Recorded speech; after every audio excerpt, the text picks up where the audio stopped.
It was one of those dry, dusty afternoons on my ranch when the sun hit the horizon just right, painting everything gold. I just finished checking the irrigation pumps when I noticed a delivery truck parked near the back gate, a place no one had permission to use. At first, I thought it was a wrong turn, but then I saw her standing there, clipboard in hand, directing the driver like she owned the place. Karen, the infamous HOA president from the new housing development nearby. I'd had run-ins with her before, complaints about my livestock, the barn color, even the smell of hay, but this was different. She was unloading boxes. I walked over, wiping the dust from my hands. "Afternoon, Karen," I said.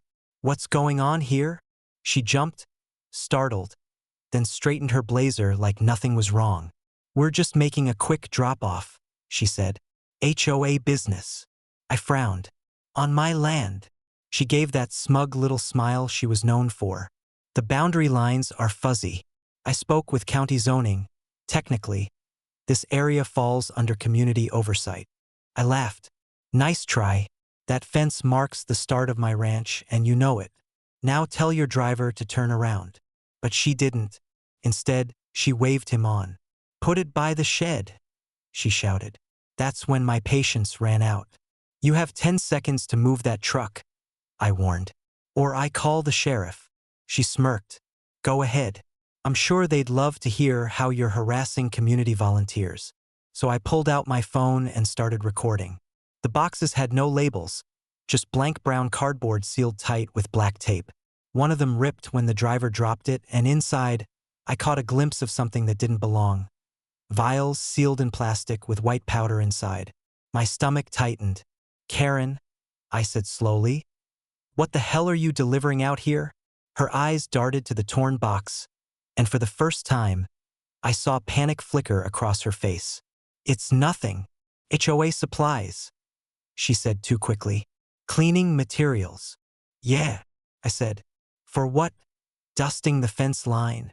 I took a picture of the box, the truck's plates, and her face, and before I could even say another word, she grabbed her phone. "You can't photograph HOA operations," she barked. "That's a violation of privacy." I almost laughed. "You're trespassing with illegal goods, and you're worried about privacy?"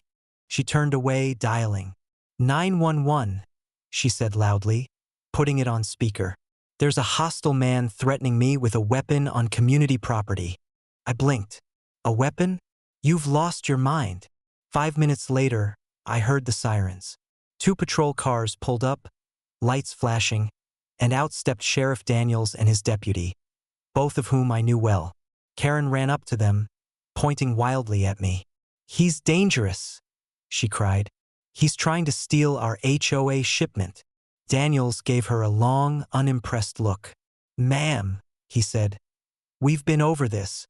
This isn't HOA land." "But," she started, but he cut her off. "And we got a call from dispatch," he said, glancing at me. "Jake, you okay?" "Just fine," I said. "But you might want to check those boxes." Karen stiffened. "They're private. You can't touch them without a warrant." Daniels raised an eyebrow. "Private HOA property on someone else's land? That's called probable cause."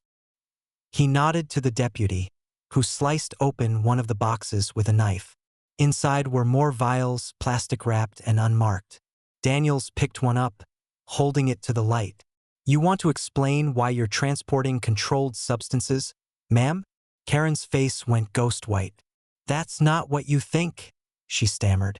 "They're samples, for pest control." "Unlabeled chemicals?" Daniels asked. "You got a license for this?"